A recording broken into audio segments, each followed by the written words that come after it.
حضرات جی وقار اللہ رب العالمین نے قرآن کریم فرقان حمید کے اندر ارشاد فرمایا انما یرید اللہ، بے شک اللہ نے ارادہ کر لیا ہے لیذہب عنکم الرجس، کہ او پلیتی نو دور کر دے گا، او پلیتی نو دور کر دے گا محبوب علیہ السلام دی اہل بیت تو، وَيُطَهِّرَكُمْ تَطْهِيرًا، اور انہاں نو انج پاک کرے گا جی میں پاک کرن دا حق ہے، انہاں نو انج پاک کرے گا جی میں پاک کرن دا حق ہے۔ حضرات جی وقار پہلے پارے دے اندر ایک آیت کریمہ موجود ہے، جدو میرے رب العالمین نے اپنے گھر دی صفائی دا حکم دیتا، جدو اپنے گھر نو پاک کرن دی واری آئی، جدو اپنے گھر دی صفائی دی واری آئی، اللہ رب العالمین نے حضرت اسماعیل اور حضرت ابراہیم نو حکم دیتا انطہرا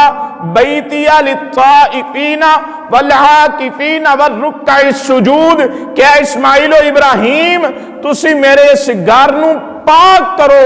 جیڑے اندے وچ آ کے رکوع کرنگے، جیڑے اندے وچ آ کے اعتکاف کرنگے، انہاں واسطے انہوں پاک کرو۔ جدو رب دے اپنے گھر دی واری آئی، اللہ رب العالمین دے گھر دا بڑا مقام، بیت اللہ دا بڑا مقام و مرتبہ، بیت اللہ دیاں بڑیاں عظمتاں، بیت اللہ دیاں بڑیاں شاناں نے، لیکن جدو اپنے گھر دی واری آئی انبیاء دی ڈیوٹی لگا دیتی، اے ابراہیم و اسماعیل میرے گھر نو پاک کرو، میرے گھر نو صاف کرو، میں قربان جاواں رب اپنے گھر نو صاف کرمان واسطے انبیاء نو حکم دے رہے ہیں، اور رب نے اپنے محبوب دی اہل بیت نو پاک کرن واسطے کسے ہور نو حکم نہیں دیتا، بلکہ خود ارشاد فرمایا انما یرید اللہ، اللہ نے ارادہ کر لیا ہے محبوب اسی تیری اہل بیت تو پلیتی نو دور کر چھڑے ہے، اور انہاں نو انج پاک کر چھڑیا جی میں پاک کرن دا حق ہے،